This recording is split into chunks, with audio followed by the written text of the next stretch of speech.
Thank you.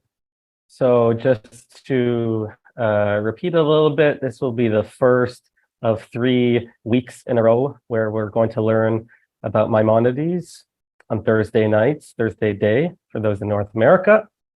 And it's a great pleasure for me to speak with Professor Strimza, whose book I purchased years ago as in my first year studying in yeshiva, when I wanted more of an academic perspective on Maimonides, who's always been a figure of great interest to me. And so without further ado, I just want to give instructions that we would love our audience participation in the last third, 20 minutes of today's event. And so people are invited to write questions in the chat, and Mara and I will go through those and select some questions for the last 20 minutes. And we can also call on people to ask Professor Strimza a follow-up question or anything under the sun related to Maimonides in the last section. But before that, we'll get through some questions that we've already prepared. And the first question for you, Professor Strimza, is to introduce yourself and describe what drew you to the study of Maimonides.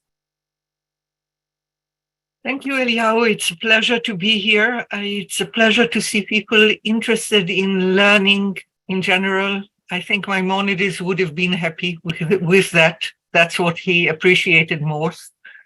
I am a professor emerita at the Hebrew University, and I have been teaching medieval philosophy and theology, both among Jews, among Christians, among Muslims, mostly in Arabic. And when you work on philosophy and theology in the early Middle Ages, the question of what brings you to Maimonides is really not a question one can ask. The question would be, how can you avoid Maimonides? He is such a towering figure that even if you teach only Islamic thought, you'll bump into him, or Christian thought, you're likely to bump into him. So from the moment I started working on medieval philosophy, the name of Maimonides was there all the time. I should add also that I was fortunate to be introduced to Maimonides already in high school. In my high school, we were one of the rare schools in Israel which teaches philosophy to teenagers. And we read together with a wonderful teacher, Yaakov Meir, who was killed in the 67 war. And we read with him the 8 chapters by Maimonides. So you can say that I was marked with Maimonides from the age of 16.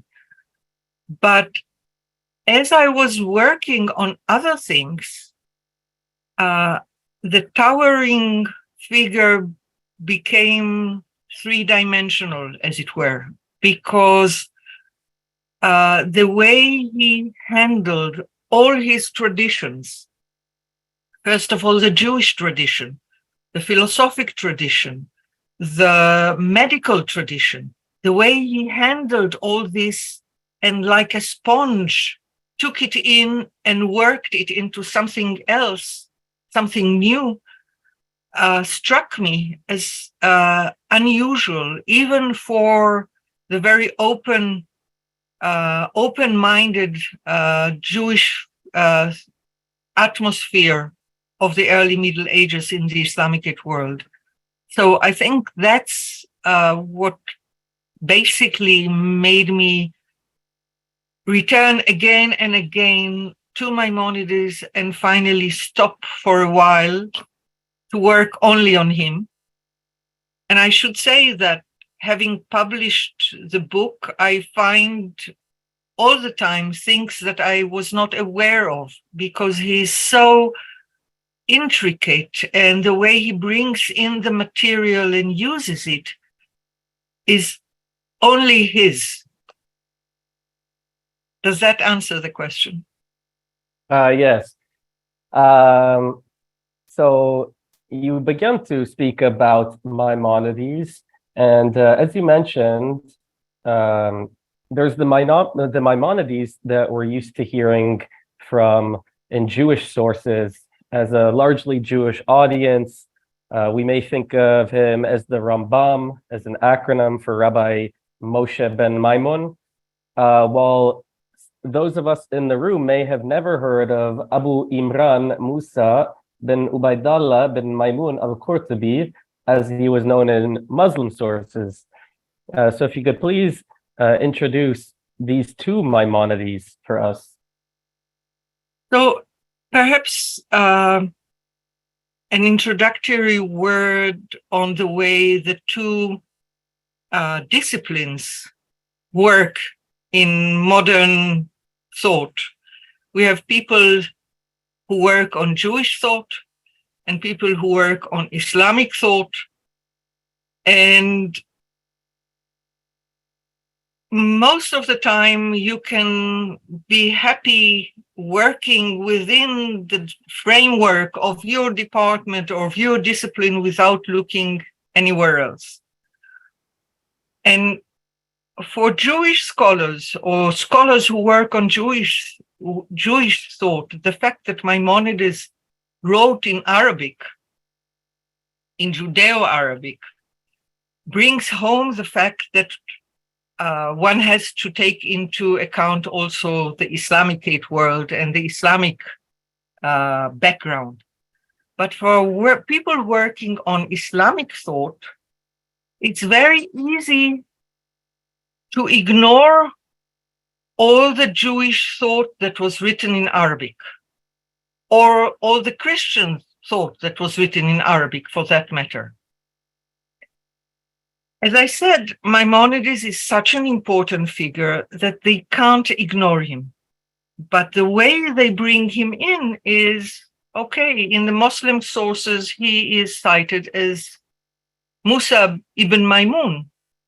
And we know, and if you want, we can talk about it a little later, that he, for a while, had to live as an undercover Jew and pretend to be a Muslim. And the Muslim sources tell us about it. So people who work on Muslim sources or Muslim thought can very easily think of him as only Musa ibn Maimun, and forget that Musa ibn Maimun was Moshe, was a Jewish scholar who thought in Hebrew as much as he thought in Arabic. He appears in Muslim sources and in Christian sources as Musa ibn Maimun. And he probably used this name in his encounters with the Muslim society. But when he signs his responsa or his correspondence, even in Arabic, he signs V'chatav Moshe. So he signs, or you can read Wakataba, but it's Moshe, it's not Musa. So the two sides of the name with which he is called to the Torah and the name with which he writes to Muslims, it's the same person for him, and we cannot ignore one or the other. Great. Let's step back for a moment and discuss kalam. This has been a huge part of your scholarship beyond Maimonides, from your dissertation on Dawood al-Muqammas, his book 20 Chapters, to your many articles on Maimonides and Sa'adia Gaon, which discussed the relationship between Jewish and Muslim kalam. If you could please explain to those in the room who may have never heard this term what kalam is, and how all of the Jews and Muslims and Christians participated in kalam. It's a very important question, and I think that our knowledge of the answer to your question is still in the making. But let me go back a little bit. Kalam, literally a speech, is the term used to describe rational theology in Islam. Rational theology, meaning sometimes dialectical theology, people who are conscious of their scriptures. It can be the Bible or the New Testament or the Quran, and are trying to interpret it and to interpret the tradition rationally, without throwing away what human ratio tells them when there is a problem in the text. Now, theoretically, we would say that this interest in rational philosophy would come from Greece, from the translations of the Greek philosophical classical tradition. But the problem is that we begin to encounter kalam, or this kind of rational theology, in Islam long before we have evidence of any translations of the Greek text into Arabic. So the assumption is that people talked to each other, people talked to Christians who were familiar with the Greek classical tradition and learned about this rational theology even before the translations of texts. We are talking here about a movement that begins in the 8th century. Texts begin to be translated into Arabic, Aristotle, Plato, to some extent, other texts, in the 9th century, in the 10th century. And then we begin to see people who are philosophers who adopt the philosophical thought. They are not the same as the theologians. They often want to put a wall between themselves and the theologians. And they claim, the philosophers writing in Arabic, basing themselves on the classical tradition, say that the theologians think that they know the truth, and then they force their rational thought to adapt to what the scriptures tell them. Now, I think the people who follow Kalam, the mutakallimun as they are called, will not accept that accusation. They have similar accusations against the philosophers. But Maimonides comes from the philosophical tradition. And he thinks of the mutakallimun as people who falsify the use of rationality, and whose treatment of philosophical questions and of the scriptures is tainted with preconceptions. Now, before Maimonides is 12th century. From the 9th to the 12th century, we have Jewish thinkers like the first Jewish thinker known to us, Dawood al-Muqammas, or another towering figure, Saadia Gaon, who are usually considered to be followers of the Kalam.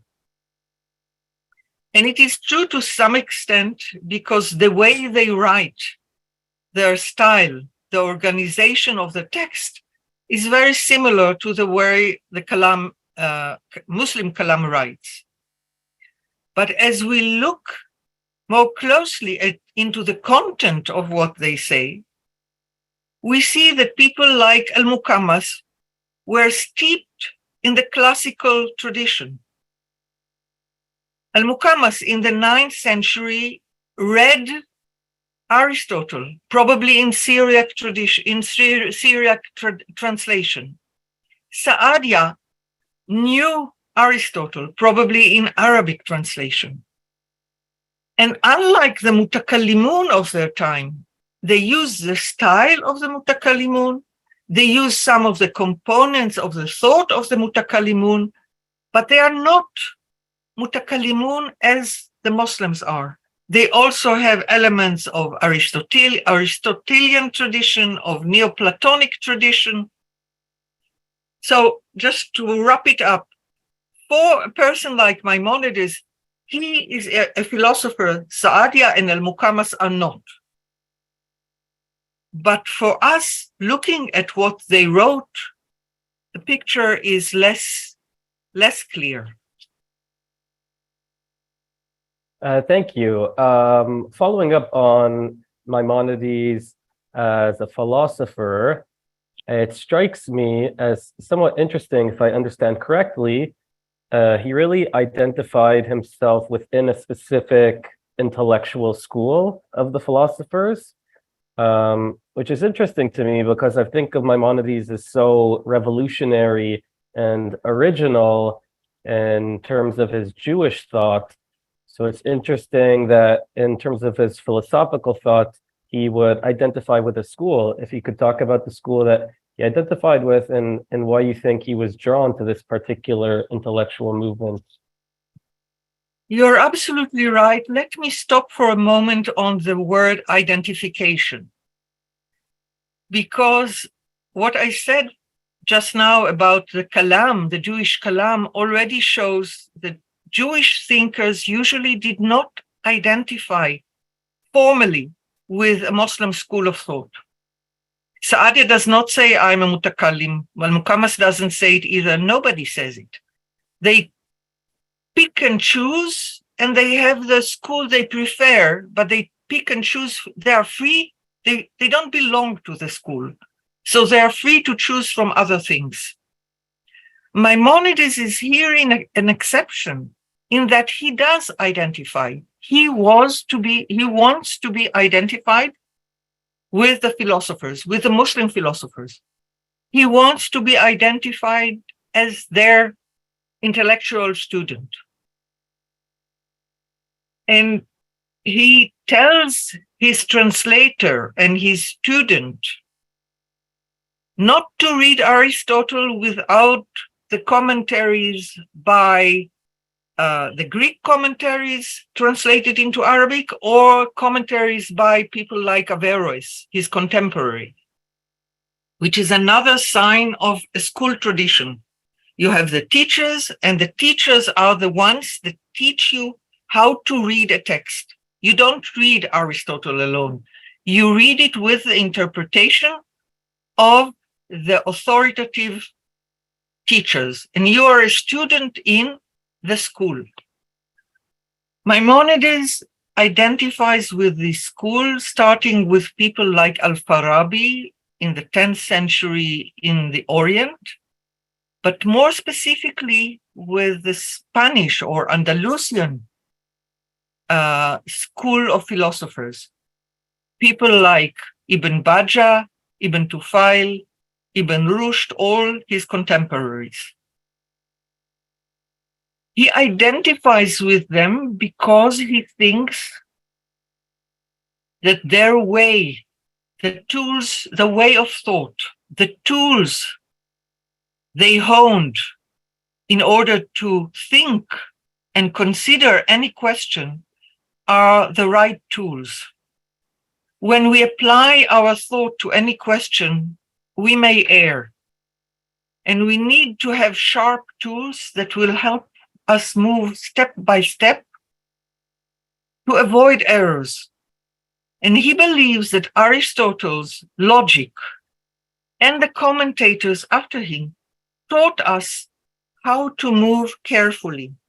It's like an Ariadne's thread that allows us to think about each question carefully without errors. His originality is in the fact that he does not apply this way of thought only to the philosophical text, but this is the way he thinks also about Jewish theological issues. This is the way he thinks, about Jewish halachic issues. You have the logical tools of how to approach a question and how to deal with it and how to trace, how to detect problems and errors and how to correct them as you go. So I think for him, the philosophical tradition of this school safeguards scholars, students from as many mistakes as possible. He was all the time aware of the fact that we are only humans, and there are things that as humans we will not understand, even the brightest of us. But he thinks that we can approach throughout our life and learn all the time and correct mistakes.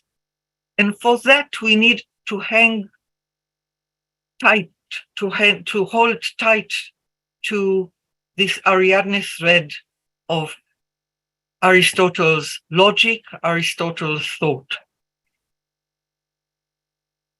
Thank you. We're getting some comments in the chat that some of the guests would appreciate an overview of Maimonides' life.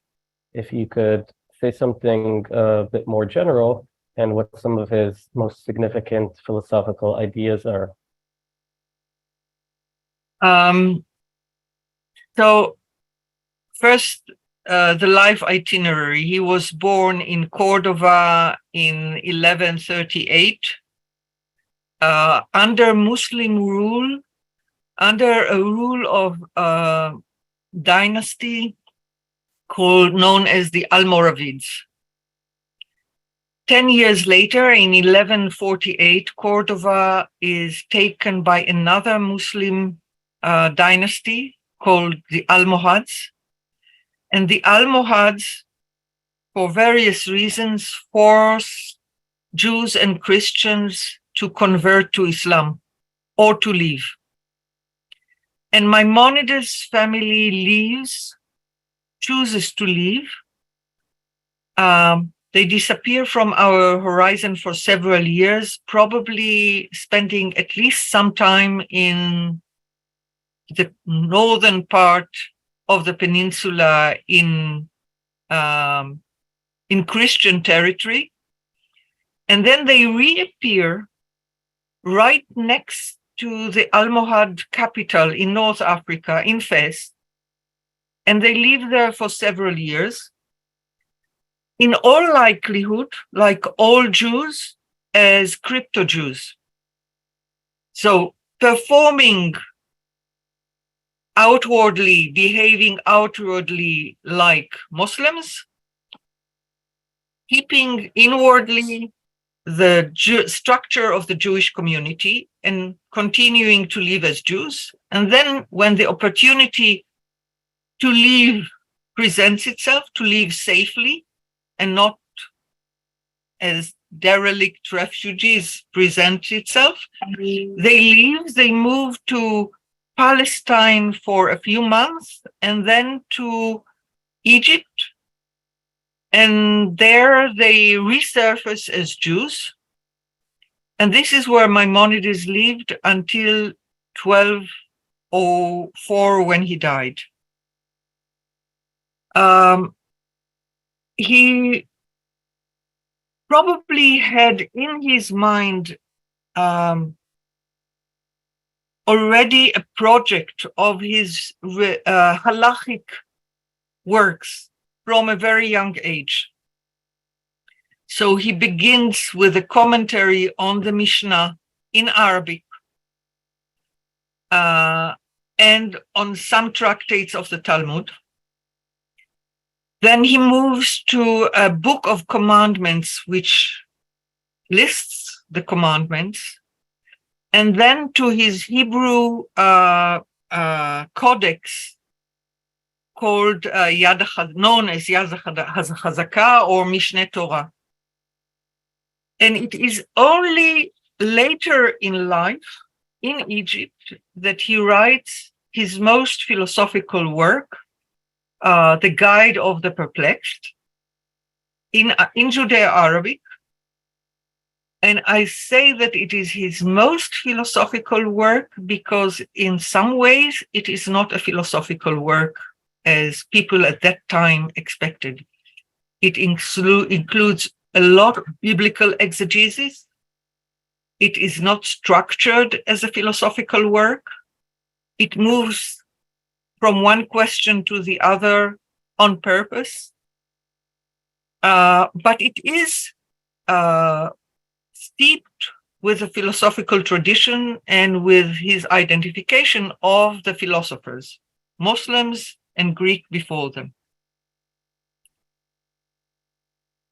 I think that what, again, if I have to summarize Maimonides in three sentences, one thing that needs to be underlined is his insatiable intellectual curiosity.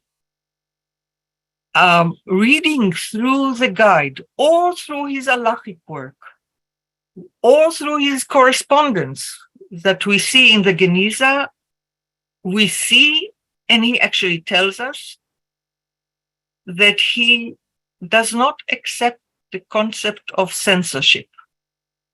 Anything that is published and makes a wave is worth reading for people who are well prepared for it. But he read everything that he heard of and that he could find. He criticized things, but he wanted to know what he is criticizing, and he wanted to know it firsthand. And the way he weaves it into his thought, into his Jewish thought, and the way he shows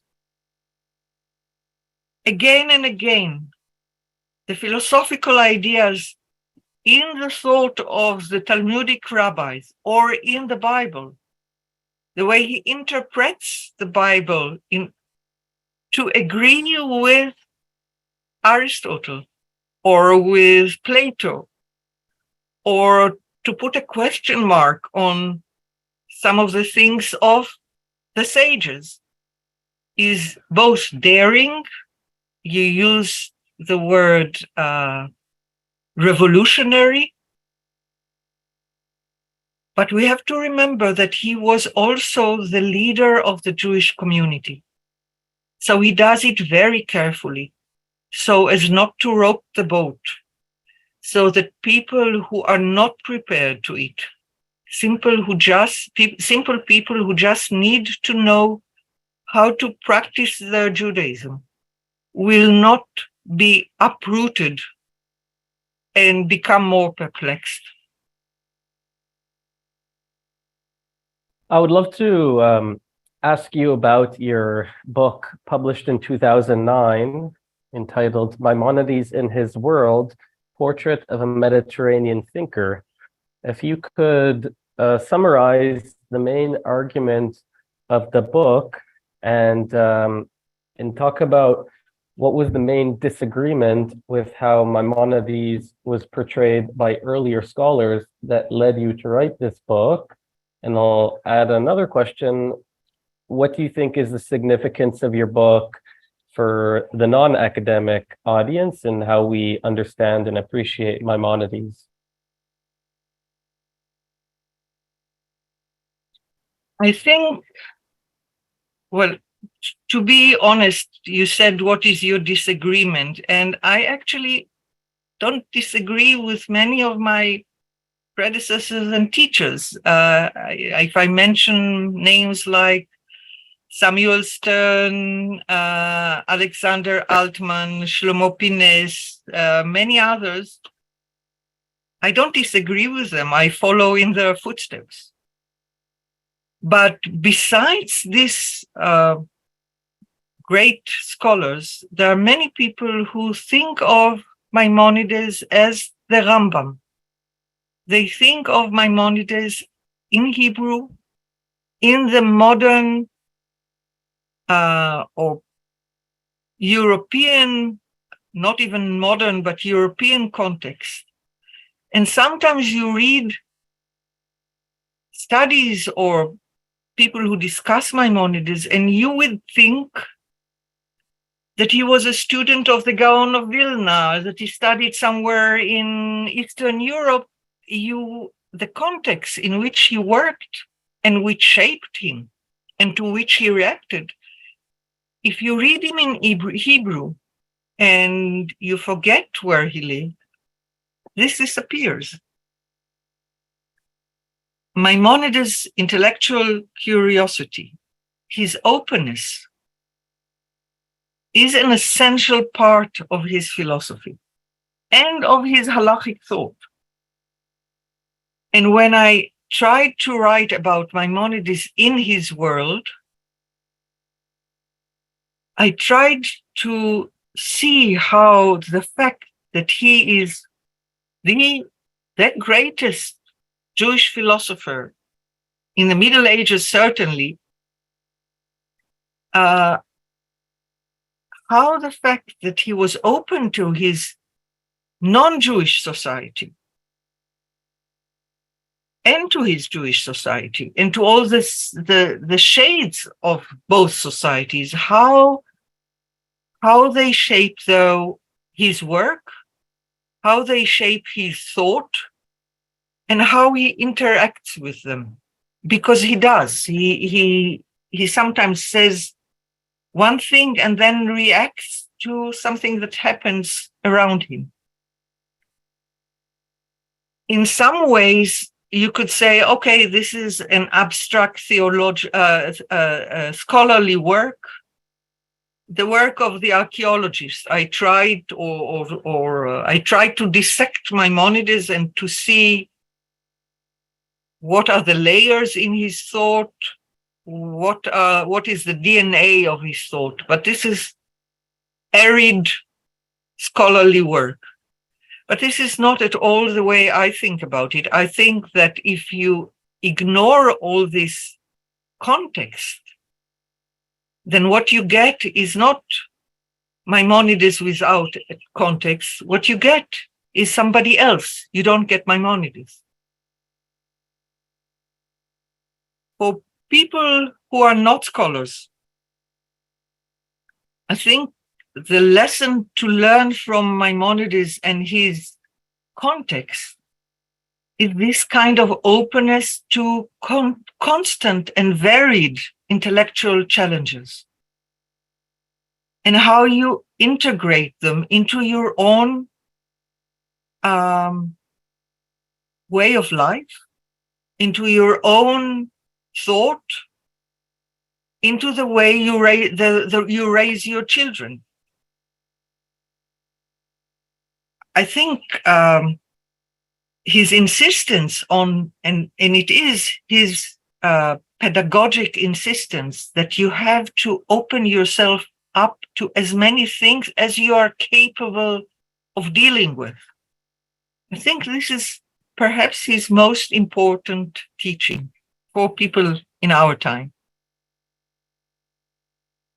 Perhaps we can relate this to his idea of perfection that you write about, and how his idea of perfection can be something that may be inspiring for us.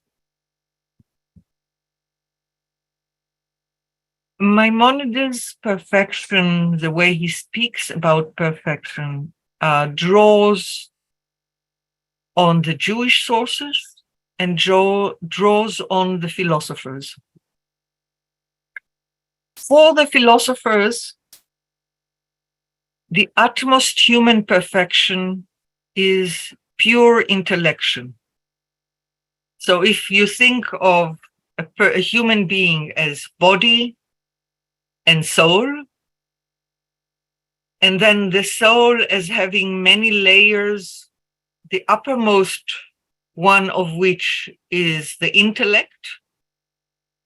There are emotions before that, and there are psychology before that, but the highest level is the intellect. Maimonides thinks of human perfection, what makes us human, as the intellect. We have bodies like animals. We have psychology like some of the animals, but only humans have pure intellect. And in order to be a perfect human being, one has to perfect the intellect. And he believed that while we need to live in the body in order to reach this stage of intellection, when we die and we are separated from the body, if we manage to achieve this highest level, then the intellect will survive. And the intellect will be able, perhaps, to uphold metaphysical truth. And he called this, like the philosophers of his time, true felicity. This is the felicity that is promised in the world to come.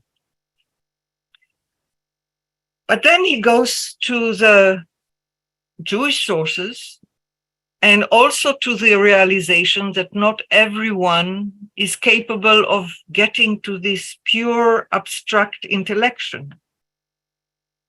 And what he tries to build is, on the one hand, showing that the Jewish texts actually tell us exactly the same thing. And I'll give an example in a second.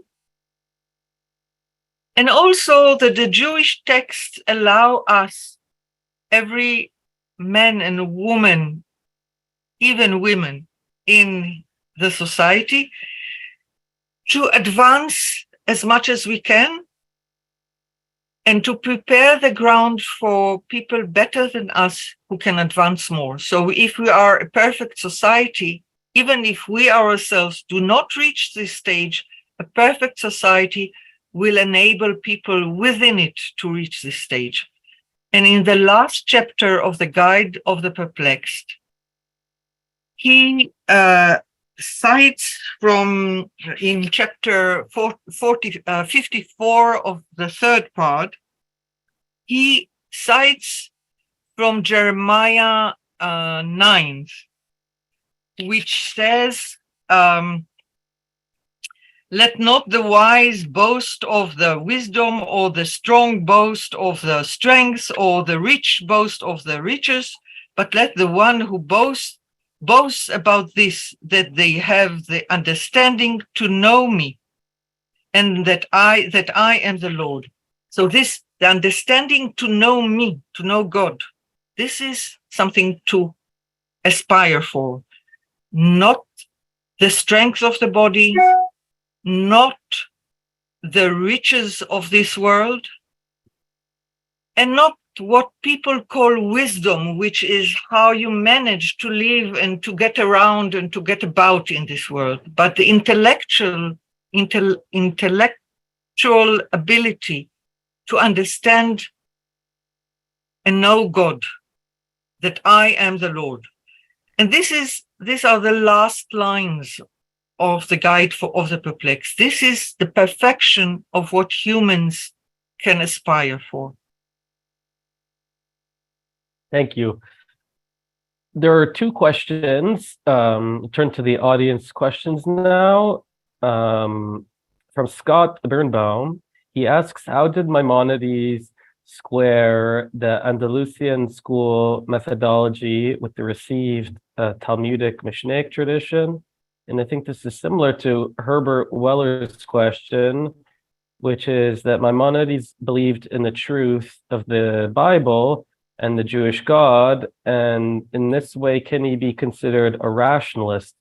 So I think that both of our questioners are wondering, how did Maimonides balance his commitments to Jewish ideas, which may run contrary to what we usually think of in terms of the philosophical approach? I think these are essential questions, and I thank both of them for raising them. I mentioned logic and Aristotelian logic as a tool that Maimonides tries to hone. But the basic tool that we as humans use is language. Now, there are various ways to use language. The language of the philosophers is not the same as the language of the Bible or the language of the Talmudic scholars. And in order to understand what they want to tell us, we have to learn their language, their code. How do they express ideas? And what he tells us again and again is that the Bible speaks, as the Talmud tells us, the language of human beings, the way people speak. It doesn't speak the way philosophers speak. The Bible speaks the way people speak. And people say about an important person who rules that he sits on a throne. So this is what the Bible says about God. Philosophers would say the same thing, but they will not use this image. They will use another language. And if we look for the language of the sages, they also use another language. They use sometimes metaphors and parables, and sometimes they use halachic language to explain ideas.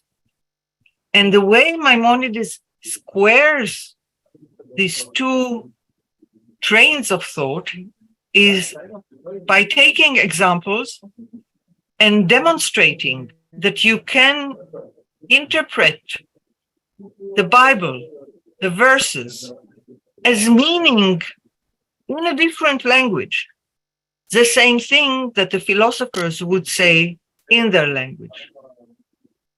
So if again we take the verse from Jeremiah 9, the verse doesn't say the body is not important, the soul is not important, the important thing is only the intellect. The Bible says it in another way. The Bible speaks to people and coaches them. And then the Talmud would come in and say, okay, what does that mean in terms of how we live? What does it mean in terms of practicing the law? So the language of the Talmud is often the halachic language, but the ideas behind it may often be the same. Thank you. Let's turn to Deborah Cohen asked, how was the Maimonides philosophy received in the Islamic world, given that he was a Jewish sage? Was there any sort of discrimination based upon his religious background? And Sandra Cass asks, what ideas of Maimonides were ahead of his time? There's been some discussion of the chat about the Maimonidean controversy.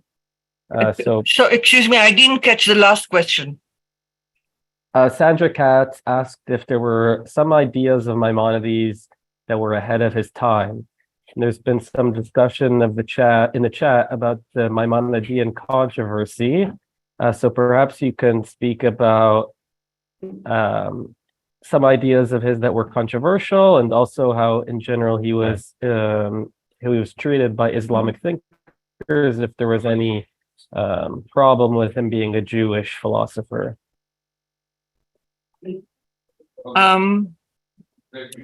There are layers here.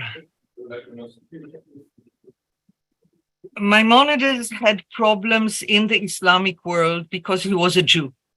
The fact that he had to pretend to convert to Islam, he and all his community, the main issue was that he was a Jew. If you move to another paragraph, philosophers, Muslim philosophers, not Jews, had a problem in the Islamic world, in the medieval world.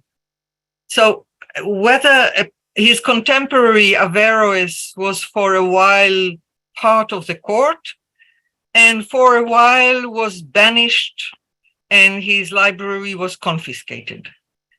In a religious society, in an autocratic society, as all medieval societies were, including Islam, even in the most tolerant cases, philosophers had to tread carefully, whether they were Jews or Muslims or Christians.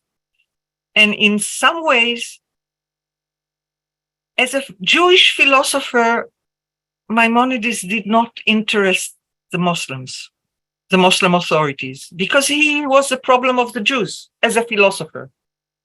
The Muslim authorities were more hard on Muslim philosophers. And if Jews chose to teach heresy, well, Judaism for them was heresy to begin with. So it doesn't matter. In that sense, Maimonides, as a philosopher, did not have a problem with the Muslim authorities. This is one layer. The other layer is among philosophers of his time, Muslim philosophers, not theologians, philosophers. We don't know of Muslim philosophers of his time who actually quote him.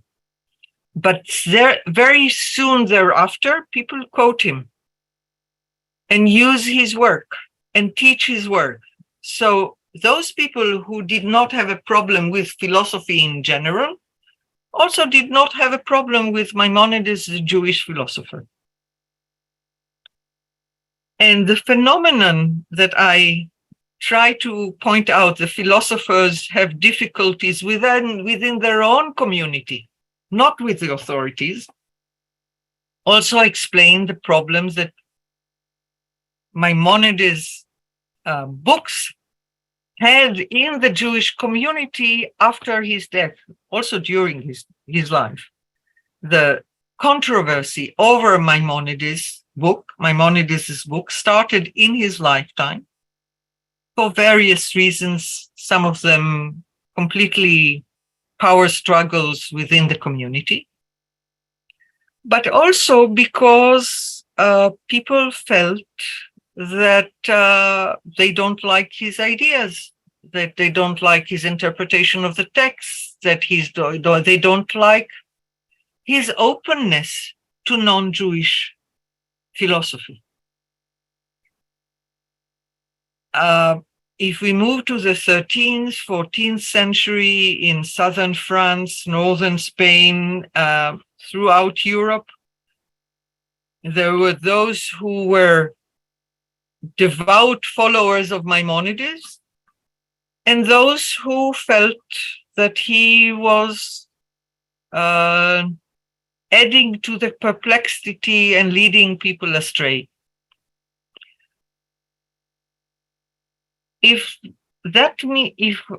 I wonder if we can say that he was ahead of his time, because in some ways you could say that he is also ahead of our time. There are people today who would not like his ideas. You can see, and I've heard often people treat Maimonides' halachic work, the Mishneh Torah, with utmost respect and adoration, really. But either they don't know anything about Maimonides' philosophy or they refuse to touch it because this is not kosher. He addressed the whole community. Some people choose the part that suits them and not the part that Maimonides considered to be most important, which is philosophy. We have two questions that I would like to put together. So we have Gilda Aklusefton asked, did Maimonides believe that a person can achieve absolute truth? And Pat V asks, is it possible that Maimonides had a prophetic connection with God? So perhaps you can speak about if Maimonides viewed himself as a philosopher as having completed this intellectual inquiry, or if he viewed his knowledge as similar to prophetic knowledge. A question, both questions are questions that have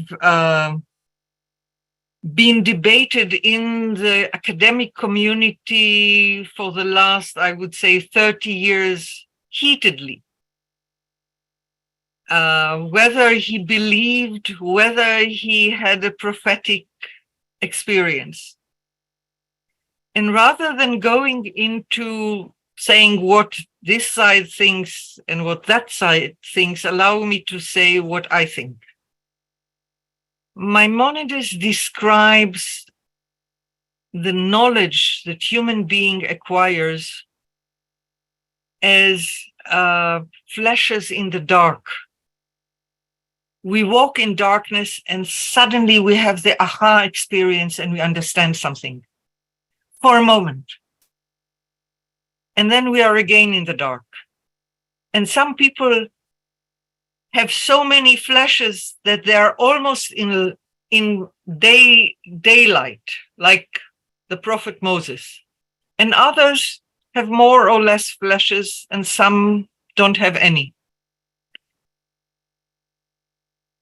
Theoretically, Maimonides believed that these flashes of understanding can be the understanding of perfect truth. Theoretically, he believed that I think that he believed that this is a goal that humans can and should strive to achieve. But if you think of this absolute truth as being understanding God and the way he rules the universe, this is such a difficult thing. This is such an enormous thing that at times you lose faith in yourself. At times it seems too enormous to achieve. And you can see in the way Maimonides writes in the guide, the ups and downs of almost achieving, standing on tiptoes to achieve, and then the understanding that the human intellect has its limits, certainly as long as we are in the body. And I think it's not that he wavers, that you can say psychologically, he moves up and down. He tells us that there were moments of such flashes for him. He describes these flashes for the prophets as prophetic. Does it mean that he felt that he had this prophetic moment? Probably. Was it presumptuous? Did he think, he did not walk around thinking, I am a prophet. But I think he had this sparks that sometimes gave him the feeling that he had an enormous experience.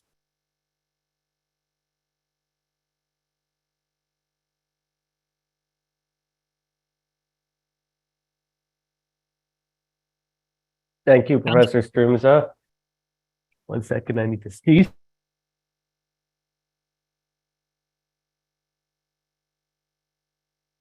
It's you.